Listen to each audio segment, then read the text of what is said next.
My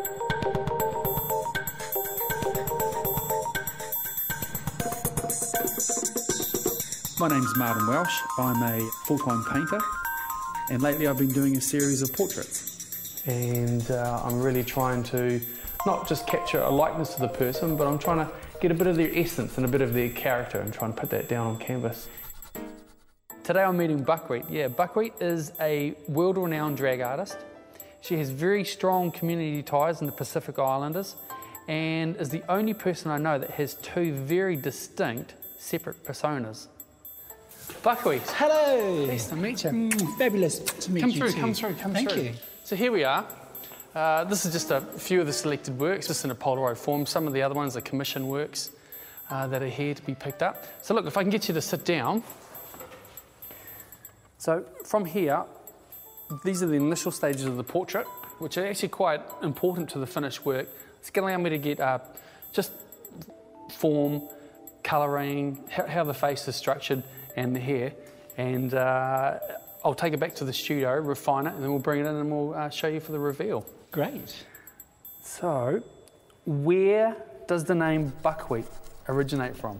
Well, I guess Buckwheat for me came from the television series in the 1950s called The Little Rascals, which I used to watch that when I was a child, and I used to have a huge afro, and Buckwheat had an afro, and my sisters and all my family used to call me Buckwheat, so I guess... so they gave you the name? Yeah, well, they sort of, you know, I guess because I looked like that child, really. Yeah. They gave me the name, and I lost it for a few years, but when I started to dress up, yeah, it kind of came back to me. Just one of those things that you've kept in mind and just brought it back out. All of a sudden it came back, and this sort of shoe seemed to fit. Do you have a large family? I do have a large family. I have 5 sisters and 2 brothers. Yeah. Great big Samoan family. Extended family, kind of grew up with lots of people coming, aunties and uncles sort of coming over from Samoa and staying with us and then moving on once they found their feet. And how was mother and father still alive? Yeah, no, my father passed away about 10 years ago.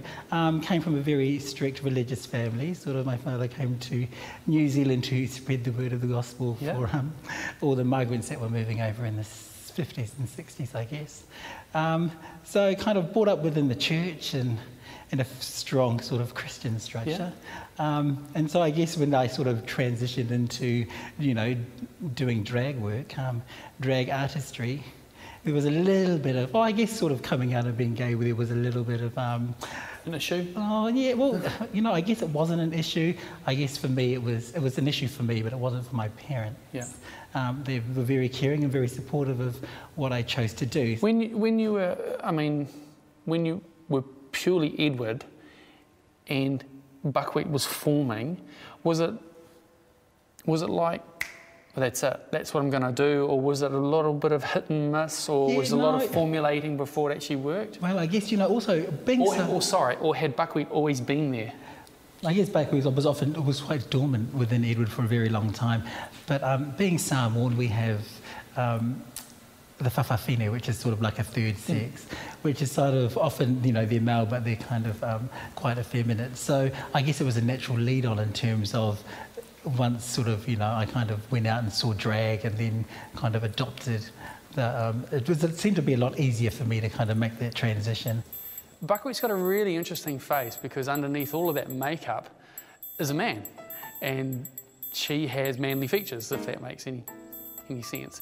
So, I mean, under all of the blush, she has strong cheekbones, it's quite a masculine chin, and the eyeliners and the eye makeup is just fantastic. So, technically, it's going to be quite interesting to do, but I think it'll be a lot of fun. It'll be good. And so, how long has Buckwheat been performing? Well, 20 years. 20 years. 20 years. So she's coming up for her 21st. So she's, you know, 21 years young. Celebrations in order for that? Well, life is a celebration, isn't it? Yeah. Always attending a celebration, going to one. I'll attend the opening of an envelope, should I be invited. how does it work with Buckwheat, like earning a living? It's been a major evolution in terms of when I first started out working in backroom clubs and sort of bars. We used to have to go to work and we'd get ready in the dressing room there, and then take it all off before we got home, before you actually left to go home. But on the odd instances where I would be driving home all dressed up, you could guarantee if I went past a police car, then they'd be doing a U-turn in the mirror and I'd be going, here we go again. So if you're doing a corporate show and you're going to get people that are uncomfortable and whatnot, how do you as a person, do you put them at ease? So if they're kind of like really loud and they're being really obnoxious, then I've kind of often challenged people to an arm wrestle, and I've never lost an arm wrestle. Never lost? Never lost an arm wrestle. I also, you know, hanging out with the girls. The girls are can be a great leveller in terms of, you know, you get the girlfriend on side and the boyfriend will kind of be a little bit more relaxed because he can see that you're having a good time. But then that can sort of turn sometimes because the girls can be instantly attracted to you. Women are like magpies. They often try and come and touch you. They see everything that's shiny and, you know, they feel like they can come and touch your breast or your...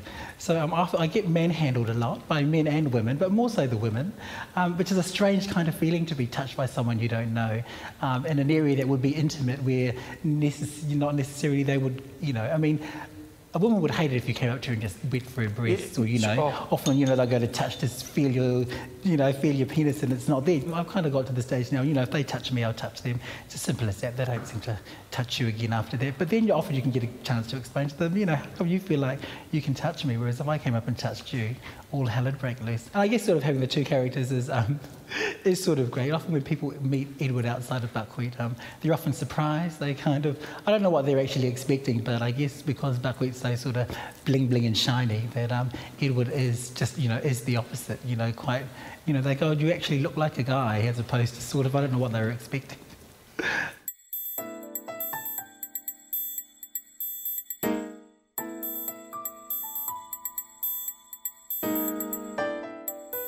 Hello, how are you? Fabulous. How are you? So good to see you again. Great to see you again too. So how's the 10 days been? Well, it hasn't been too bad. I've had lots to see and do and it's been quite busy, really. Excellent. So look, basically, if I can just get you to stand here. Stand here. I'll get you to turn around. And I'll come back, so whatever you do, don't turn around. Okay. Okay. Time is now. Yeah. Just turn around. Oh my God. I've never looked so beautiful. First impressions. She's beautiful. Kind of looks like my sister, really. Yeah? But it's all good. It's great, actually. It's very realistic. Love it. You've made me look beautiful. Oh, no, I'm pleased. You. No, that's my pleasure. I had actually a really good time doing it. It's wicked, I love it. Should we have a closer look? Yeah, absolutely. So it's strange seeing yourself so big, really. It is, yeah. My God, I love you. That attention to detail is incredible. The lips, for me, were quite tricky because under your makeup, your lips are quite...